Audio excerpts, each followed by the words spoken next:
All right, good afternoon. I'm Fire Chief Frank McKinley.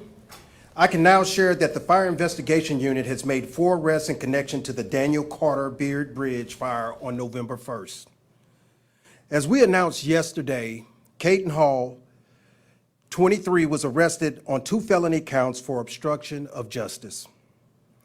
The additional arrests include James Hamilton, 26, who is charged with 2 felony counts of obstruction of justice.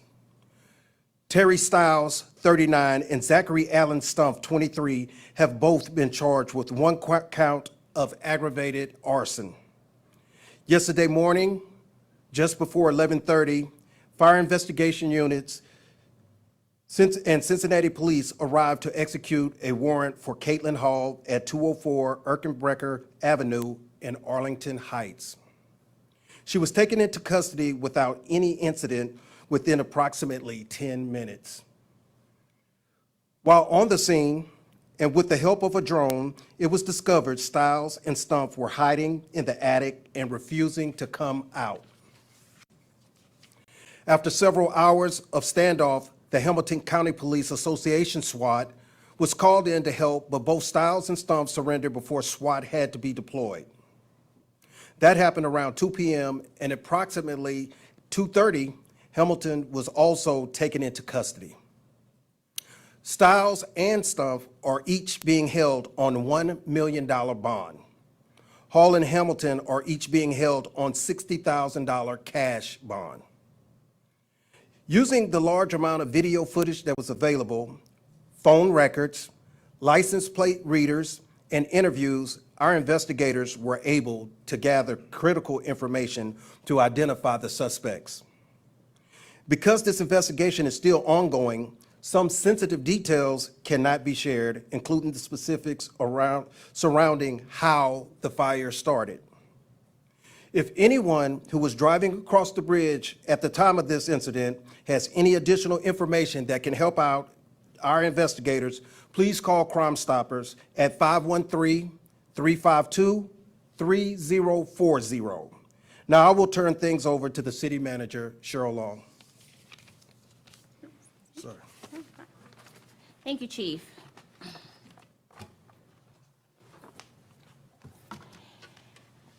As City Manager, I am so proud of our Cincinnati Fire Department and so impressed by the work of the Fire Investigative Unit. As all of you know, the intensity of this fire was nothing we've ever seen before. We're talking about 40-foot flames, temperatures that reach thousands of degrees, and the complete destruction of the area under the bridge. None of us can look at the scene like that and even begin to understand what happened. But the experts in CFD are the best in the business, and I am so thankful to them for their hard work in identifying and arresting the perpetrators. Like all Cincinnatians, I am shocked and saddened that this fire was started intentionally. But because we allowed the investigators to do their jobs and avoid the temptation to rush to conclusions or potentially compromise the work of the department, we are now at a point where justice can be served. I want to thank all the hardworking men and women of the fire department for their heroic public service, as well as Chief McKinley for his leadership. Additionally, we had incredible support from public safety partners both in the city and county. CPD's Fugitive Apprehension Unit, the Reading Police Department, and Hamilton County Police Association SWAT team were indispensable in making these arrests. Finally, I would like to address the frustration and inconvenience that we are all dealing with as a result of the bridge being shut down. While it is a relief to know the cause of the fire, we are still feeling the effects on a daily basis. I feel that frustration too. My administration, particularly DOT and the police department, is closely monitoring the effects of the bridge closure, adjusting the timing of traffic lights, and working with our state transportation partners to address those concerns as best as we can. We want to make sure we are working together to alleviate the stress as much as possible and remind everyone to please plan extra time when you're passing through downtown. And now we'll turn things over to Mayor Aftab Purebaugh. Thank you, City Manager Long. Thank you so much to Chief McKinley and his incredible staff at the fire department, particularly the fire investigators, who since this fire happened and the ensuing negative impacts on our entire community, have been working tirelessly, day and night, thousands of hours devoted to pursuing justice. And justice is exactly what we have today. CFD today has shown us that they are not just the first in the nation, they are the very best in the nation. And it is a prideful moment for all of us to know that these public servants are working day and night to keep us safe. I will say, though, that this is just the beginning of justice being served. Now that we have these perpetrators in custody, now that we have them charged, it is incumbent upon the justice system and the prosecutors to do everything that they can to hold them accountable. I cannot overstate the severity of this crime, not just the public safety crisis that it created on the night of the blaze, affecting the people on and around the bridge, not just the millions of dollars that will be needed from taxpayers to repair the bridge, but also the daily frustration and disruption of millions of tri-state residents' lives because of this brazen crime. These four thought nothing of the community around them, and they must be held accountable. And it is my hope that they get the strongest penalty possible to make sure that justice is served and something like this never happens again. Thank you all so much, and thank you again to Chief McKinley and his entire staff. Now we'll take your questions. Chief McKinley, can you say whether you are still seeking other suspects? At this point, we aren't, but we won't rule anything out as any investigation. As things unfold, we want to make sure that we're diligent in the process. And so as the investigation continues to advance, we won't rule anything out.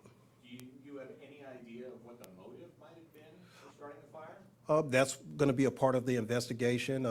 When we look at crimes such as arson, it's involved a lot with intent, and so that's one of the things that we're seeking to understand. And so as the investigation continues, we hope that that unfolds. Chief, what led you to these individuals? How was it a Crime Stoppers tip? Did somebody call? Well, again, I want to credit the Fire Investigation Unit. They incorporated a very robust method to process all of this. They used a lot of video, they used a lot of phone records, they used license plate readers and things of that nature. And so they had to synthesize a lot of information and process it, and that's what actually led us to our first arrest. And so things kind of went from there. I know you said it was intentional. Did they really intend to actually set the bridge on fire or just under the bridge? Well, that's still being investigated. We don't know right now what the intent was. And so once we find that out, we definitely want to make sure that we share it with the media outlets. There's a victim named in the court records. How does he figure into things? Was he just on the bridge or was he a target of the fire? There's a lot of legal aspects in how people are designated victims and things and how they were impacted. And so to the degree that of injuries or things of that nature, I don't have that information right now. We're still kind of putting everything together. It was a very fast-moving investigation, and so we were just very pleased to be able to identify the individuals involved and get them into custody. You said you were not able to discuss because of the nature of the investigation, what the accelerant was, what was used to start the fire. Do you know what was used to start the fire and are not telling us? Or do you not know what was used to start the fire? Right now, we don't know. We used several different processes. We used laboratories. We brought canines out to try to determine. And again, you know, throughout my nearly 30-year career, we've made playground fires before, and there's enough material out there, combustible material, to start a playground fire without accelerant. But once again, I just want to be clear that we're not ruling anything out at this point. Chief, yesterday I spoke with some people experiencing homelessness who feel like they've been made unnecessary victims of all of this. Is there a reason you couldn't share earlier that you had ruled out a homeless encampment? Well, again, it's a process, and we didn't want to rule anything out. And so as a part of the investigation, we'd like to start ruling out things instead of just trying to, you know, point or identify to a source and things. And I can understand, that aspect of, a certain part of our community feels like they've been victimized, or we're blaming it on homeless encampments. And that's something that the city takes very seriously, and we work very hard to address that. And so we just, we're really trying to make sure that when we release facts that they're accurate. And so we didn't rule anything out until we knew what exactly we had. So you talk a lot about video. Do you have parts of this actual crime being committed on video, or do you only have a vehicle on video? We have a couple of things, but I really don't want to go into discussion of them because, again, like the mayor mentioned, the prosecutors have to do their job, and we don't want to do anything or release information that could perhaps jeopardize any of that. And so, we're going to take our time and make sure that when we do release information, that it's accurate and it's precise. The individuals who were arrested, did they say anything to police while they were being taken into custody? I'm not at liberty to discuss that because, again, all that information that's being collected, the prosecutors can use in court cases and things like that. And so I just want to make sure that the information that I give you does not jeopardize the integrity of the investigation. City Manager Long. We ask you a question. So, had this play structure not been under the bridge, this would have just been a playground fire. The head of the Recreation Commission, former head, told me that he got permission to put that playground underneath the bridge, but ODOT says it never gave permission. Do you have any proof that the city received permission to put that playground under the bridge? I am not talking about that at this matter. I have no information of what you are referring to. City Manager Long, on the note of downtown traffic, what specific metrics are you looking at? You said you're monitoring different metrics. Could we see police directing intersections downtown? Right now, that is not in our immediate plan, but what we will continue to do is working with our local agencies to monitor the situation and seeing what resources we have in play and when we can deploy them. Is there a metric that you're Well, watching? at the end of the day, we look at traffic counts all the time. So we're looking at the traffic counts, how long it's taken for the traffic to move from one segment of town to another, determining with what all the rerouting that we're doing, does that make sense? Are we getting an outlier to where we need to do something else?